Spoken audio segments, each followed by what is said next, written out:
Hi guys, welcome back to my channel. I hope you're having a great day so far and welcome to today's video. I have 20 of the year's most exciting makeup releases so far to date, and I'm going to be ranking them from the least to the most exciting, most wow, the ones that I've been loving the least to the most, the ones that I think are the most worth your time and your hard-earned money. So if you're struggling to choose between all of these new makeup releases, then hopefully this is the video for you. So without further ado, let's get started.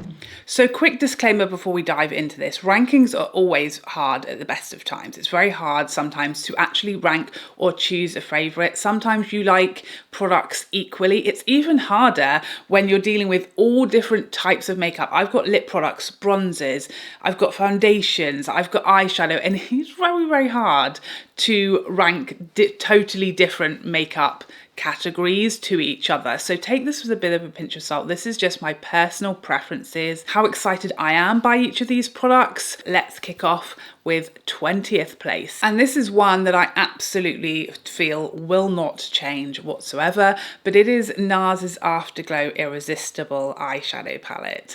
If you watched my most recent Get Ready With Me, you will have seen the struggle it was to open this, and I've just had the exact same struggle just now trying to open it to show you this palette. So this isn't wholly about the palette itself and the color story and all of that, which I do find very repetitive, very samey, we've got a million of these and we've got a million of these color stories from Nars, and I'm crying out for them to do something different because their formulas are actually good.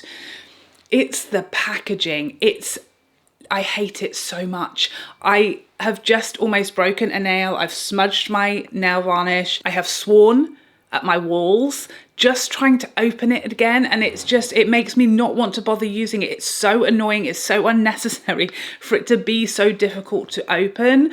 It's just immediately I'm not using it. I don't even care how great the eyeshadow is inside, but regardless, packaging frustrations aside, it isn't very exciting, and I don't think anybody really needs this at this moment in time. We've got many different eyeshadows. Even if your absolute holy grail type of eyeshadow palette is a warm, neutral, wearable eyeshadow color story, then you definitely have something a bit more exciting or a bit more versatile than this. I think the color story is very dated and samey and repetitive, especially from Nars, but there also isn't any groundbreaking, exciting formulas in there either. I just know that I'm not going to use this. This was gifted, and and you know, it's probably going to be the last gift I ever receive from Nars after this, but I can't love everything, okay?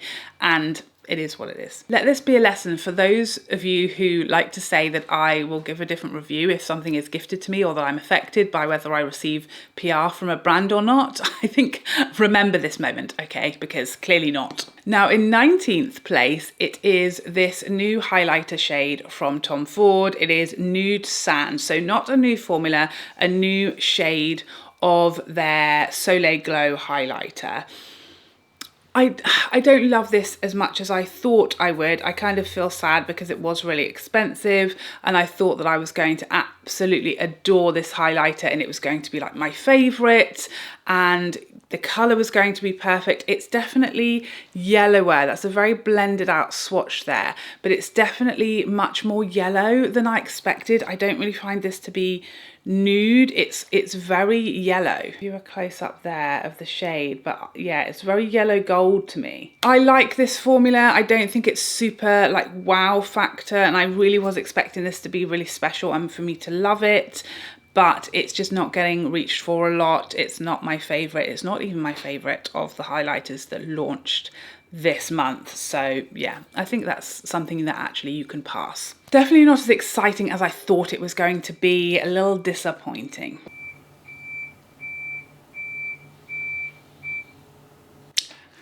In 18th place, another highlighter, another not new formula, but a new shade for me. And this is the Forever Glow Maximiser from Dior in the shade Nude. So this was a new shade as part of their summer collection. I kind of regret buying this, if I'm honest with you. I don't know what I was thinking, to be honest. I don't use a lot of cream or liquid highlighters, but I loved the peachy shade in this formula that I picked up when it first launched. And so I thought, oh yes, I'd like a shade that is a more nude, you know, highlighter, because the peachy shade for me is like a blushing highlighter. So I thought, yes, let me get a shade that is just highlight. But I forgot who I am for a moment, and that I actually just don't really use liquid highlighters or cream highlighters or enjoy using them very much. The reason I love that peachy shade so much is that peachy, juicy, glowy blush cheek effect that it gives me. But having used this one a few times, it is very pretty, and if you like a liquid highlighter, I think you will love this one.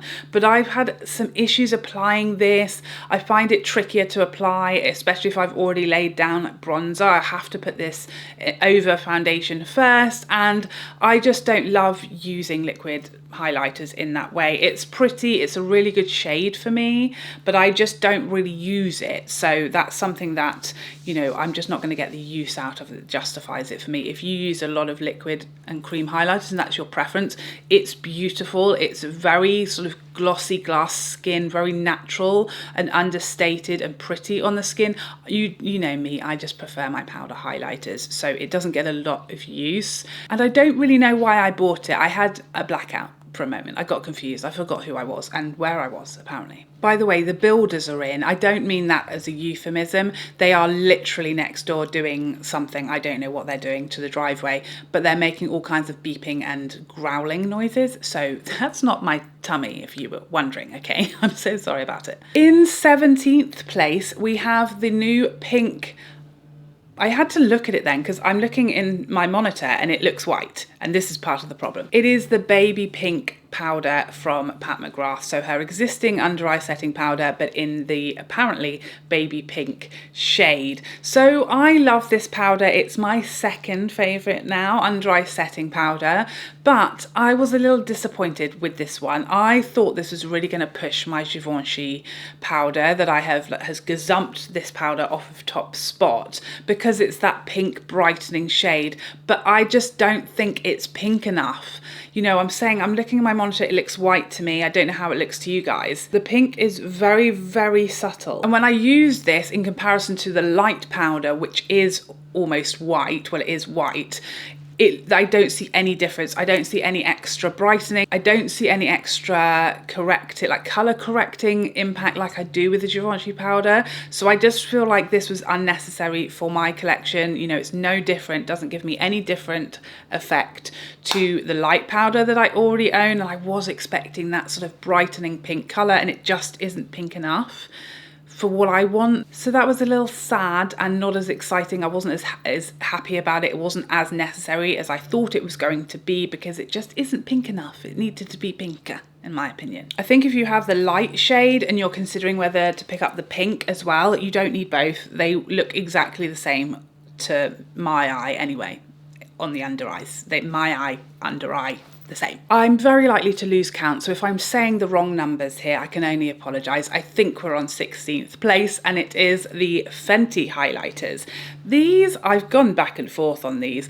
I am wearing one of these today, the lighter shade that I have, Pretty Pearls. So I picked up two shades in this highlighter formula, shades 1 and 2. There we have 1 and 2. Today I'm wearing shade 1.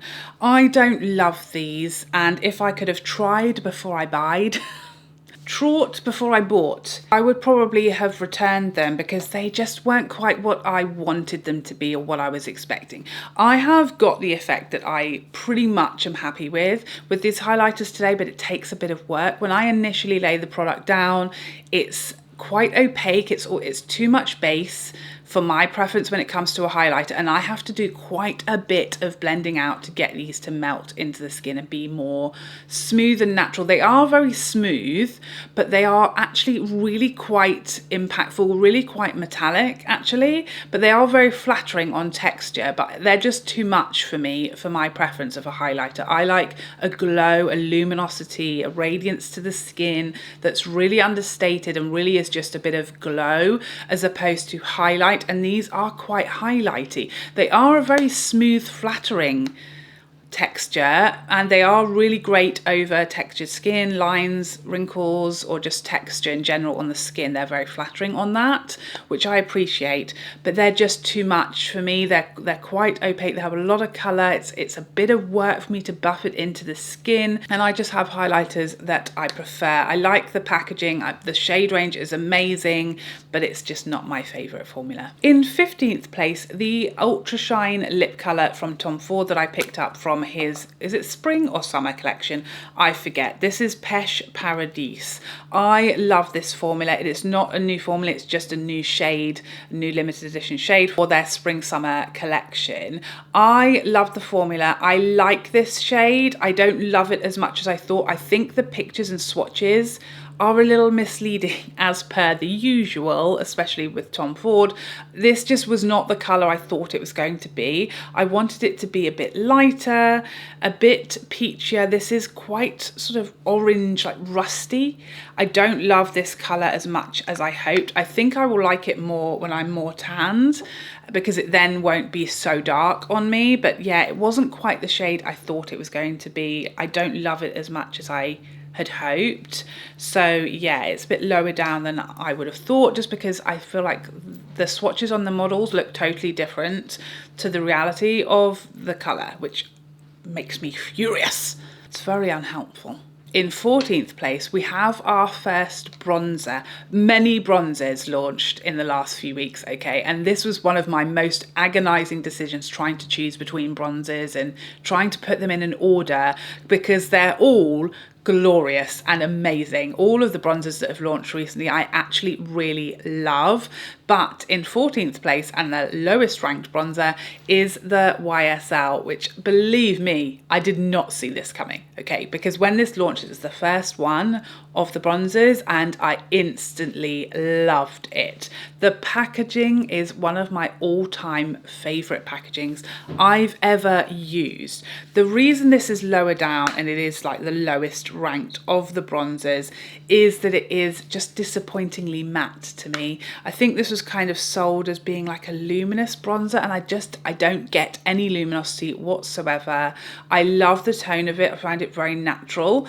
And it has warmth, but it isn't overly warm. It's a really beautiful, very soft formula, very buildable, very natural and seamless on the skin, very lightweight and not at all powdery, but it is a matte bronzer, so it just doesn't wow me. It just doesn't offer me a lot more than the bronzers I already had in my collection, other than the absolutely sublime packaging that it comes in. So yes, I really like it. If you like a more matte bronzer, that is probably my favorite ever matte bronzer. I love it. It's getting a lot of use. I just don't love it as much as a more luminous bronzer. I just flippin' love the luminosity life, you know? I can't help it.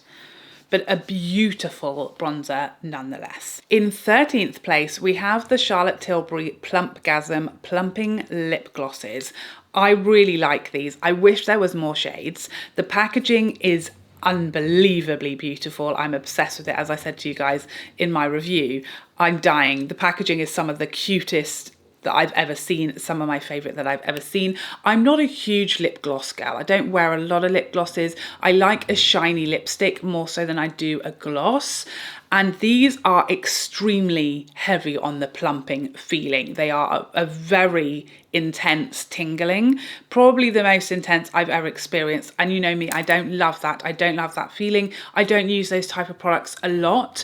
These are probably my favorite plumping gloss type of product I've ever tried, but it's just not something I use a lot personally. I don't love that feeling, and just when you reapply it, it coming back again, it actually gives me like jaw ache. Does that happen to anyone else? It actually like upsets my TMJ, that plumping feeling. So I think it's very effective, very beautiful. I love the colors. I love how it looks, and I think it does everything it claims to on the tin. An amazing product from Charlotte Tilbury, just not like my type of favorite lip type of product. So therefore it's ranked a little bit lower than it would in someone who loves plumping lip products, because they're just not really for me. I don't mind them. I think that's a very good one, but I don't reach for them that often because I don't love that feeling. It's just not my favorite thing to experience. But tingling aside, they feel amazing on the lips, like a mask, and they are actually very kind to them, just not to like my cheeks, you know? In 12th place, we have this new Backstage blush from Dior. This is Bronzed Glow. I used this in my latest Get Ready With Me.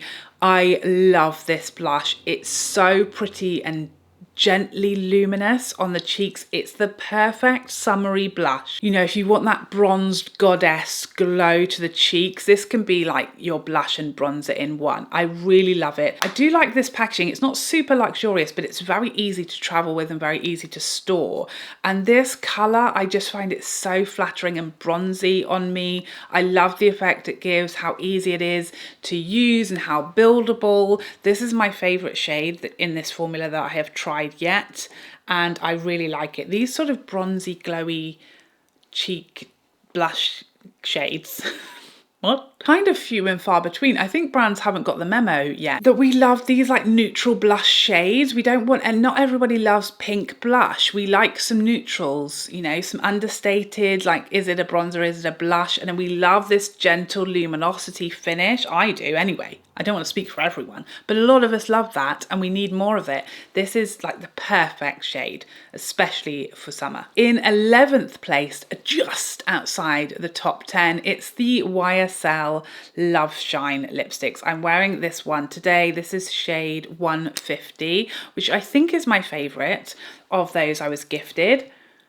You truly cannot go wrong with YSL lipsticks. They always hit the mark. They're always beautiful. They always have amazing colors to choose from. They always have beautiful packaging, and I've never been disappointed. I love every YSL lipstick I've ever tried. These replace the Volupte Shines, which scared me a lot because I love those. I have a lot of them, and so I was very scared that these were going to be not as nice. I wasn't going to like them as much, but they are identical to me. They look and feel exactly the same. They have the same amount of shine. It's a very thin formula, very different to the candy glazes, which I love. I actually prefer to these. The candy glazes are much thicker, shinier and more opaque. These are more of a medium opacity. They are buildable. You can sort of tailor them as much as you like up to about a medium opacity, much thinner, not as shiny. So if the candy glazes are too thick and heavy and shiny for you, then you will probably prefer these. I personally prefer the candy glazes because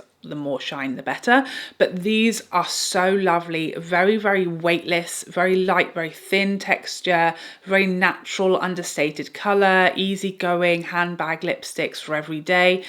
Beautiful. Really, really happy that they didn't destroy the original formula, which I already loved. Really, really like those. So in 10th place, we have the Byredo Mineralscapes palette. This might be a bit lower than some people were expecting. And it's not that I don't like it. I do really like it. It maybe was a hair disappointing from like my expectations were maybe a little off. Maybe my expectations were a little too high. The thing that stops this from being like #1 on this list is just that it's slightly less impactful than I wish it was for my own personal preferences. I know so many people adore Byredo eyeshadow palettes and the formulas are excellent, but they are more understated. You know, this is what I'm rocking with today. Pat McGrath eyeshadow is what does it for me.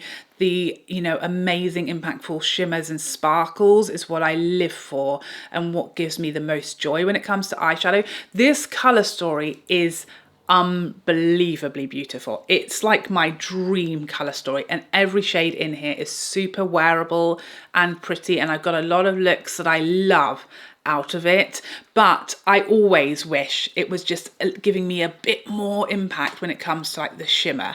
That's what I am kind of missing from this palette. I also find a lot of the shades are too close together, so it's kind of tricky to get light and shade, which I really like. And my looks, again, this is all personal preferences for how I like my eyeshadow. The next person will love this a lot more than me, but the shades that I was really excited for, these sort of smoky purples, do you see how kind of close they all are? There's no sort of lighter lid shade or deeper smoky shade. They're all very close as far as the depth of the color, you know, and so that I kind of felt like every time I do a look, it's not quite how I wanted it to turn out, because there's not as much of a differentiation between the shades or the amount of depth from the shades. They're all very on a level, the majority of the shades in here. So that's the couple of tweaks that I would have made to have loved it a lot more. But it's an unreal colour story. One of my favourite colour stories I've ever seen. And I am using it, you know, a lot, but it doesn't wow me. It's just that much more muted than I love my eyeshadow to be. In 9th place, we have the new Addict shades from Dior. These are my all-time favourite lipsticks. I absolutely love these, and I picked up 2 of their new shades, which just happen to be like 2 of my all-time favourites. So we have 616 Nude Mitzah, which is my all-time favourite nude from this line. And then I got the 546 Dolce Vita shade, which is the perfect orange. It is literally a dream shade. So Dolce Vita and Nude Mitzah, absolutely perfect. I just love them both. They're 2 of my all-time favorite colors. You know, that juicy sort of popsicle orange, and then just a very wearable caramelly nude. I love this formula. This is not a new formula, it's just new shades, but 2 of my all-time favorite shades, and I think I'm pushing 30 of these at this point. I've started keeping a list on my phone so I don't buy a shade that I've already got again. That's where we've come to. But even though I have so many of them, that's how excited I was by these new shades. Just new shades, and it's like boom, top 10 every time. In 8th place, we have the new Beautifier from Natasha Denona, and just checking, yes, my favorite highlighter of recent times, maybe even of the year. It's just, this one is just right up my street. I did a very heavy swatch there, and it just melts into the skin. It is a powder, but it's a very sort of gelée cream to powder type of powder, you know what I mean? This is shade 2, which is ideal for me. When it arrives here in the UK, I may even go back and get shade 3 for when I'm a bit more tanned in summer, but this just gives me that glossy skin that I love. It hasn't turned into like my new holy grail, which I maybe hoped that it would. I do have highlighters I prefer to this one. I prefer the Chanel Oversize, which is probably still my favourite highlighter. You know, the Pat McGrath highlighters that I've been obsessed with for years, the RMS. I think I prefer those over this one, but this is right up my street and I'm really enjoying it. Absolutely beautiful, very seamless, melts into the skin, gives you that sort of glass skin without visible shimmer and sparkle. Very, very flattering, and, you know, easy to use without having to spend a lot of time blending or anything like that, which I do with the Fenty. This is a much lighter look and feel and formula. Really, really love that one. I can't see myself putting serum in it and spreading it all over my face though, like Natasha does in her video. I don't know what's going on there. I'm not going to be trying that for anyone who's interested. No, thank you. In 7th place, it's the Charlotte Tilbury Tanning Drops product I never thought I would use or wanted or needed in my life, and I love them and I'm using them all the time now. As I said in my review, I love to mix this with the UV Flawless Poreless filter from Charlotte Tilbury, and I will do that every 3 or 4 days when I'm having a makeup free day. Typically that's what I'll wear on my skin, a few drops of the Fair Medium mixed in with that UV Flawless filter, and it just gives me a bit of glow and luminosity and a bit of toning down of discoloration and redness, and in a few hours time my face and neck will match up to my body with that little hint of colour, but it doesn't get too much, it doesn't cause a problem with makeup, and it lasts for several days, which I really love. It's going to be so helpful in summer when my face is inevitably 25 shades lighter than my body. It will really help me match everything up without having to do it every day, without always having to put makeup on. It's just makes me look a bit more awake and alive when my face is a lot paler than my body. I really love these. I find them so easy to use, and because you only use a few drops, they're going to last a very long time, which I really like. In sixth place, we have the new Hourglass Quad. I love this. I know it is very samey from what Hourglass have released before, but the 4-pan style is perfect for me. I absolutely love that we have no finishing powders in here because I don't personally use them. It's so funny because in my review of this palette, there's so many people saying, oh, I wish they'd included a finishing powder and got rid of one of the blushes. And I was like, no, please. It's just personal preference. If you use those, you're going to miss them. If you don't use them like me, you're going to love that they aren't in here because it's a waste of a pan and we get an extra blush. So it's personal preference. I'd rather this all day. I would like a 6-pan with like 2 more blushes and get rid of the finishing powders just because I personally don't use them. So the blushes are far more exciting to me. I like that this is smaller and it has more luxurious packaging.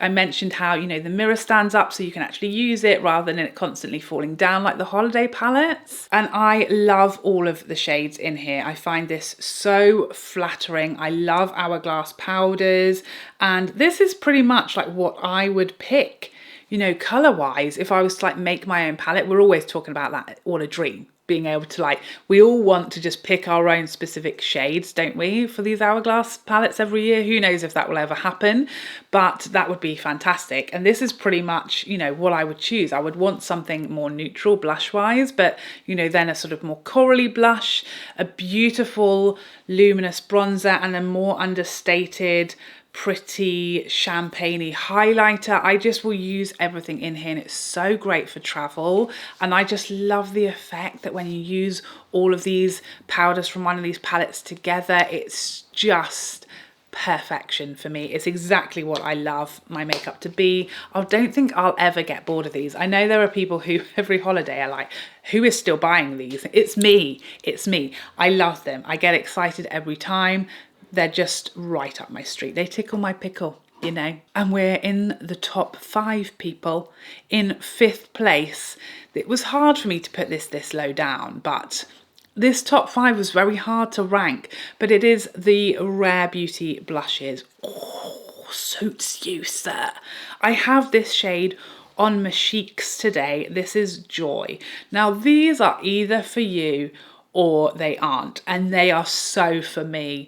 I know they're too like glowy and too highlighty for some people, but this is literally my dream blush. I love glowy blush, where I'd rather have a really super glowy blush and go no highlighter than, you know, have a more matte or satin blush and have highlighter as well. I just love a glowy blush. I find it so beautiful. I don't have a lot of texture on my cheek area, so that's one reason why I would love this more than the next person. If you have a lot of, you know, texture on your cheeks, this is going to enhance texture more than a matte blush, okay? Or more than most matte blushes. But for me, because texture isn't something I really struggle with, I don't mind if it enhances texture slightly. It doesn't do it terribly, especially considering how glowy it is. It doesn't do it terribly at all, but it does do it more than a matte blush. That's just the nature of glow and shimmer and sheen. They're so beautiful. I love the shades. This is exactly what I like my blushes to be like finish wise, and I love them. I've got a lot of joy out of Joy, especially. Love them. Like, I would have 10 more shades of these. Please give us more. Now, these top 4, really, they're all number 1. They're all winners. They're all amazing products. Very hard to choose between, but I've tried my best. In 4th place, we have the Lisa Eldridge Skin Enhancing Tint. Oh, this is so good. I just love a product that does what it says on the tin. It's not trying to be a foundation. It is a skin tint. It's a very sheer bit of something for the skin, and it's so beautiful. It's so light. It's so natural. It's so flattering, yet it wears unbelievably well, and it's got the most healthy natural glow to it, and it really doesn't add, it's not like it's really adding coverage at all. It's more so minimizing, correcting and evening without there being coverage. You still see all your skin through the product, but it's like it's just been completely perfected and like filtered. All of the redness, discoloration, all of the imperfections are completely evened out in the most beautiful natural way without there being like coverage, you know. It's so beautiful. It's such a joy to use. Whenever I'm just in a 5-minute wax anything on to just, you know, help me, this is perfect because I don't have to do anything else. I can just use this all over the skin, even under my eyes as well. It does sit beautifully there and it's so comfortable and it feels very hydrating and light, but it's just so easy. I love that it doesn't have SPF and it's quite hard to find this sort of product without SPF in it, which can cause some people some issues, but it is just so light and natural, but so effective at what it does. Really beautiful, perfect for travel, squeezy bottle, get every last drop out.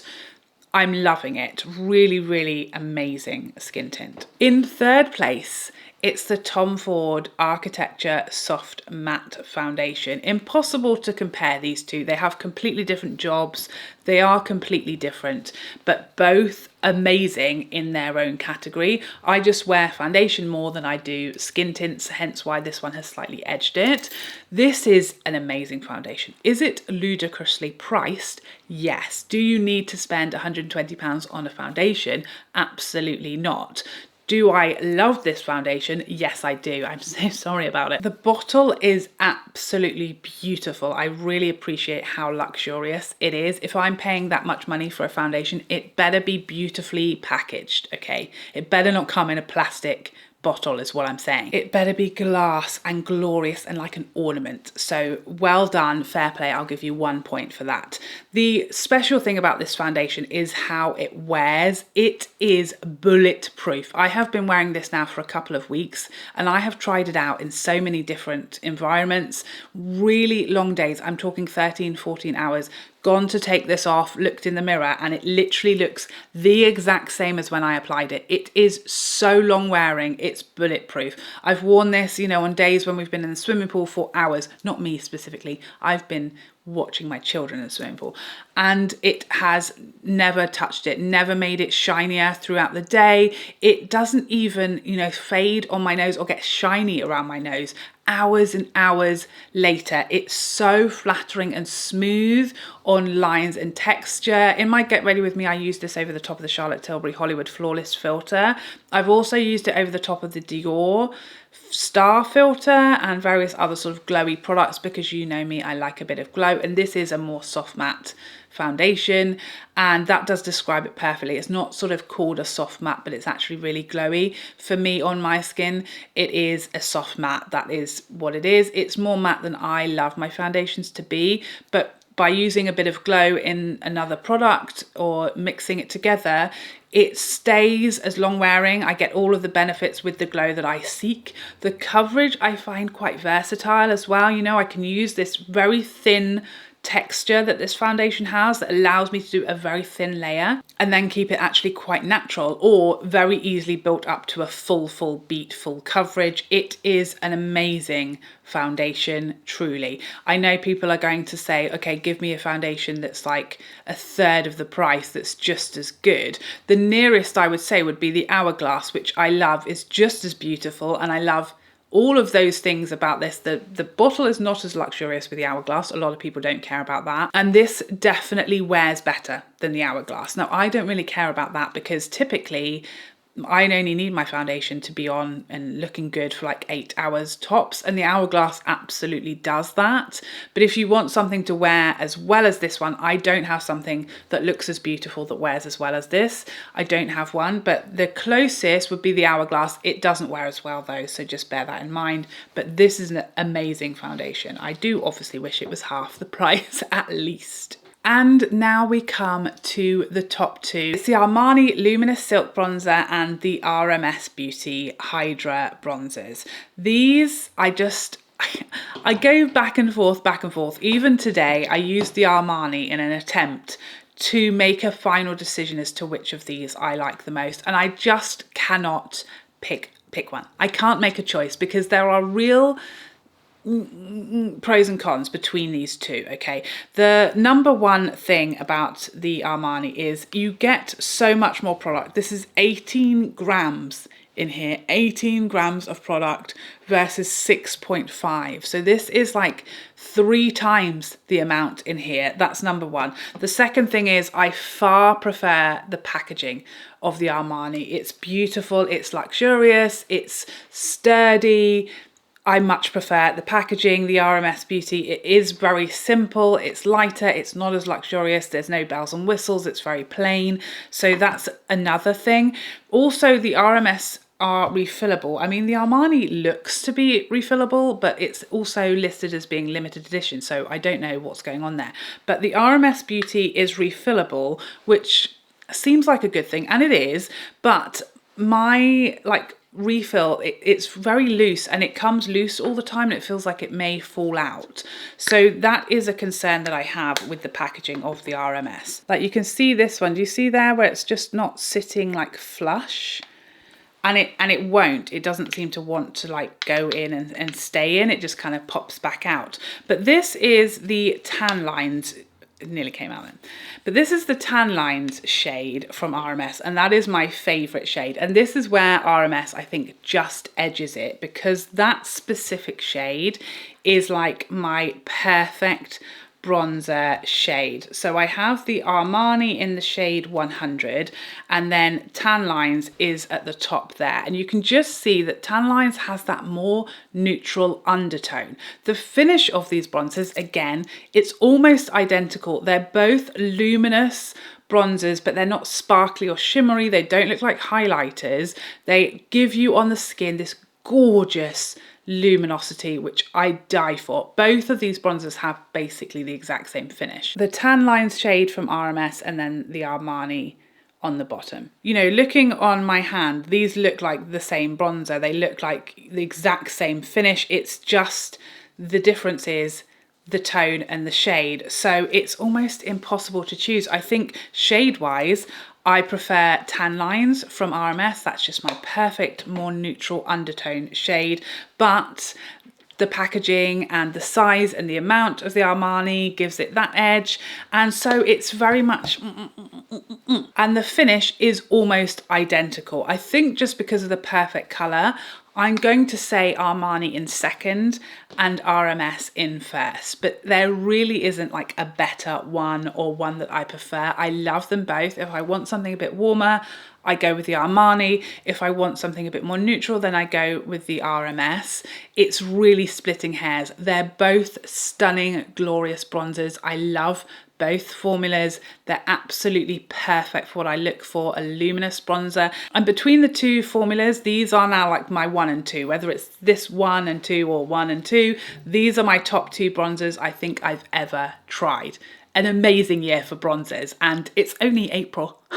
How exciting. What more could possibly happen? I mean, well, I'll tell you what more could happen. We want the RMS undertone in this type of packaging and with this amount of product, okay? Then I'm sold, it's a clear winner. But there you have it. Finally, that is my ranking of these 20 new makeup releases. I really hope that this was helpful. This was a lot of work and a lot of thinking. A lot of thinking alone in dark rooms for me. But thank you so much for joining me today. I hope you found this helpful and I would love to see you in the next one. Otherwise, take care for now. Bye bye bye bye bye.